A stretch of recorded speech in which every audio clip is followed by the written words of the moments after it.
Muito bem, estamos de volta com o Boa Noite Rio Branco aqui no Canal 8 SBT. Mais uma vez, obrigado pela sua audiência, você que nos prestigia na capital e também no interior.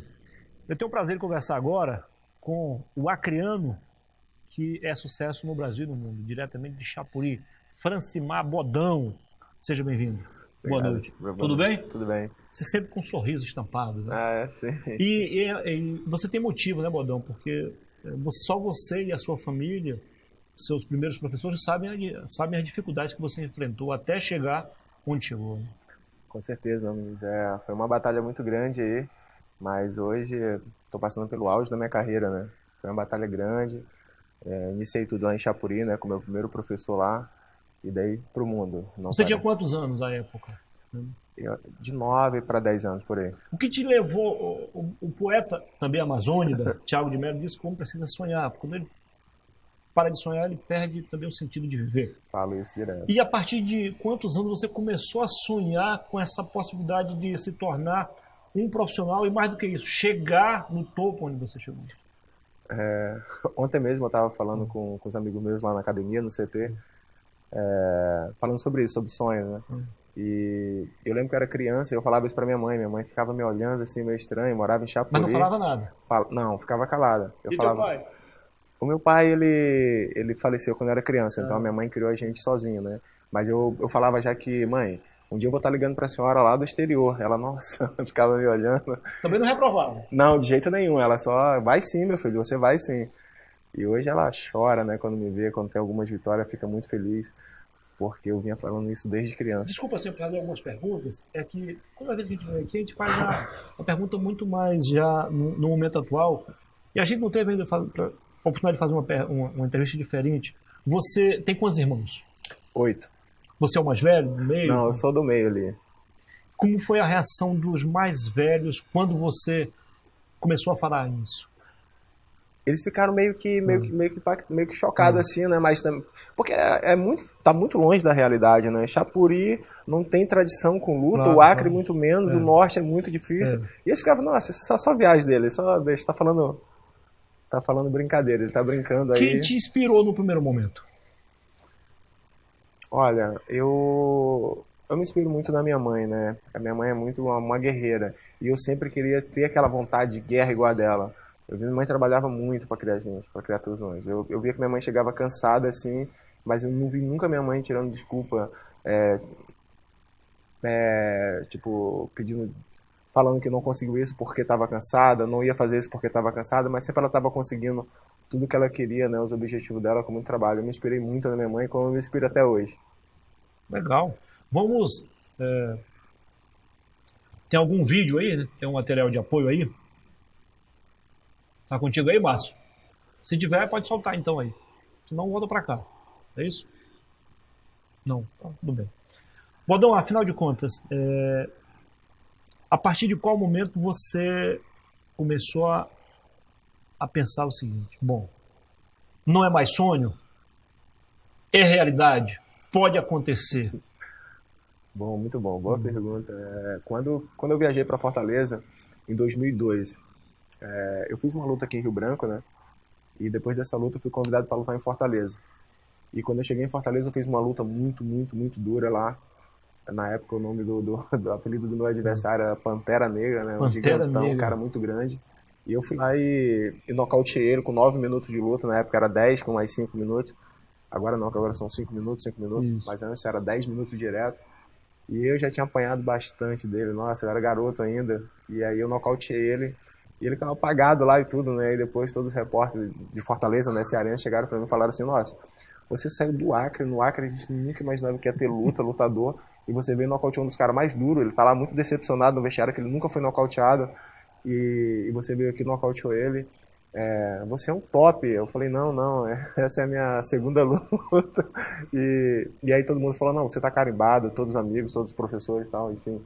E ali eu vi que eu ia seguir profissão sim. Fala um pouquinho da primeira luta. Você falou dessa que foi mais marcante, a segunda, né? Como é que foi a primeira? A primeira luta foi em Chapuri. Foi em Chapuri? Foi. Mas venceu? Venci, nocauteei ali com 1 minuto e meio de luta. Foi um desafio, né, que eles fizeram na academia do meu professor. E o meu professor trabalhava com projeto, então ele não trabalhava com atleta, com lutadores. E aí eles chegaram fazendo um desafio. Ou seja, não era atleta de alto rendimento, era uma escolinha. Não. É uma escolinha é um projeto social, né? E ele só dá até hoje ele só dá aula para a família dele, para as criancinhas. E aí chegaram a fazer um desafio, ele falou que não tinha lutador lá na academia, não tinha lutador. E ele não treinava ninguém para lutar, ele só treinava para autodefesa, para defesa pessoal. Então ele disse que ele viesse procurar em outra academia, então viesse aqui em Rio Branco, talvez ele ia encontrar. E na hora, os caras ficaram instigando, né? E aí eu fui indisciplinado nesse dia, né? Que eu tinha 17 anos. Eu levantei no meio lá. Esse é um momento que até toda vez eu me emociono. Às vezes precisa ser usado mesmo, né? É porque eu vi que meu professor ficou muito triste, né? Que ele era um senhor já de idade. Ele falou, não, vocês podem ir em outra academia aqui, não. Aqui a gente não tem isso, não. E eu levantei e eu falei, eu luto, professor, com ele. E aí, até hoje ele não acredita, né? Falou, você não luta com ninguém, você vai ficar sentado aí. E eu falei, não, eu luto com ele. E a gente treinava num piso de alvenaria na época, né? E aí eu falei, não, professor, se for deixar eu luto com ele aqui agora, nesse piso não tem problema nenhum.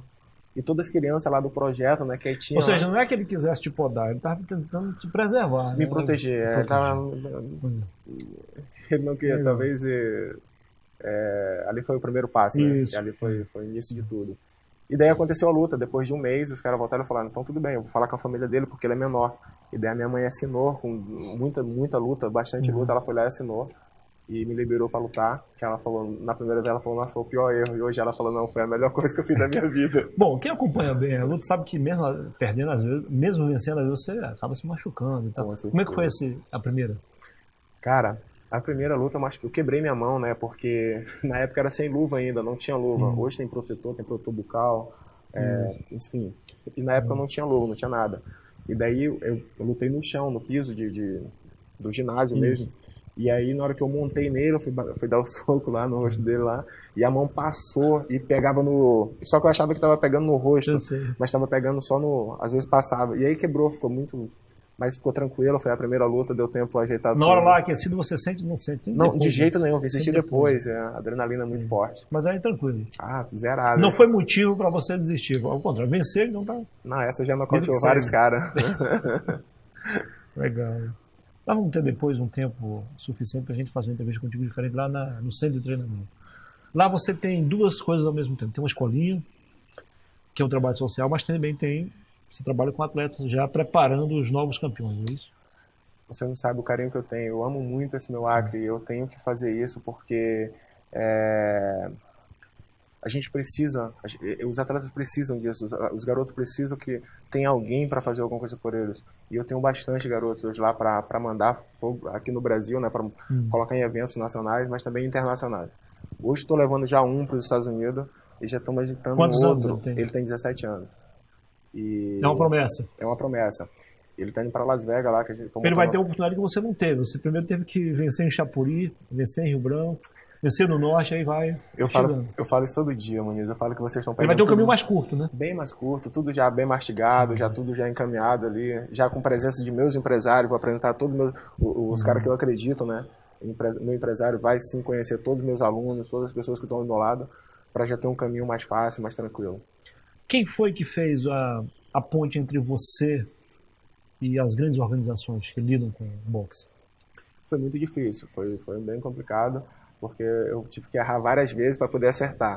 Eu cheguei no Rio de Janeiro e eu sempre falo que minha carreira, eu agradeço todo, né, meu estado, claro, e todos os estados onde eu passei treinando, lutando, por me dar oportunidade, mas o Rio de Janeiro foi que me lançou, né? O Rio de Janeiro que me lançou pro mundo. Eu já tinha Você tem um carinho especial, então, pelo Rio?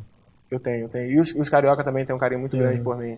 Eles me dão várias páginas de jornais lá até hoje. Você honrou também, enalteceu o estado do Rio de Janeiro também. Com certeza, com certeza. Teve algumas vezes também que eu lutei até representando o Rio sem saber, aí depois eu conversava com os caras, não é por nada, mas é porque eu amo muito meu estado, por favor, troca. E aí o cara ia lá e trocava, mas eu ia lá e agradecia o Rio por ter me colocado lá, não, você como carioca, então eu colocava e eu falava, não, eu sou acriano, aí mudava às vezes. Mas eu tenho um carinho imenso pelo Rio de Janeiro, eu tenho muito carinho, porque foi eles que me projetaram pro cenário internacional. Bom, vamos fazer mais um bloco com o super campeão Francimar Baldão. Só roda a vinheta aí, a gente volta em 2 minutos. Até já.